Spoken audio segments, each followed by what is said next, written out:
I am versus I feel. I am is a permanent status, or status is a permanent state. It's 100%. You are it. When you use the language I am, you're defining yourself as that. Whereas when you use the word I feel,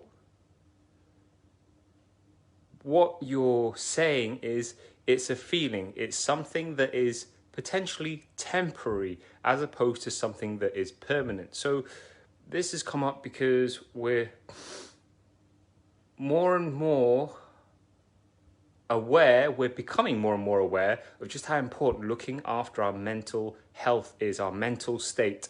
And one clue, one big tip that I can impart is the use of your own language, how you talk and the words that come out of your mouth. So if I was to say, I am sluggish versus I feel sluggish, when you're saying I am sluggish, you're defining yourself as that. You're saying that that's who I am all of the time. Whereas if you say I feel sluggish, you're then saying that it's something that's temporary. At the moment, I feel sluggish. Tomorrow, I may feel energetic. Yesterday, I might have felt sleepy. But it really does drive your actions and emotions and the way you feel and therefore the way you act from the way that you talk. So if you're not conscious, if you're not keeping tabs on the kinds of words you're saying, on the language that you're using, you can very easily drive yourself into a hole. You can drive yourself into the whole list of things that you think you are, whereas I would actually question that. Are you actually sluggish, or do you just feel sluggish? Are you actually fat, or do you just feel fat? Are you actually unorganized, or do you just feel unorganized? Like, make a list.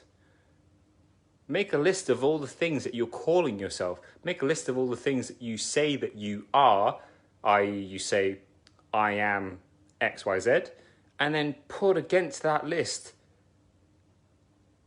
the, not opposite, but the other potential or the alternative, which is that you feel this way, okay? And really question the language that you're using, because your language drives your everyday results, drives your everyday actions, drives your beliefs, and it's like a self-fulfilling, not prophecy, but a circle. It feeds into itself. And if you change the language that you're using, you can change your day, you can change the way you feel, and you can change the things that you make things mean to yourself by saying them in a different way. Like, it's literally using different words to say more or less the same thing, but by using those words, by saying them out loud, they have so much more impact on your life rather than just thinking them in your head, rather than berating yourself and saying that I am lazy, or I am hungry, or I am ugly, or whatever it is that you use to ultimately define yourself. You don't have to hang on to that definition of yourself. You can change that. And one way of changing it is by simply replacing the I am with I feel, and see how much it changes the way you feel about yourself.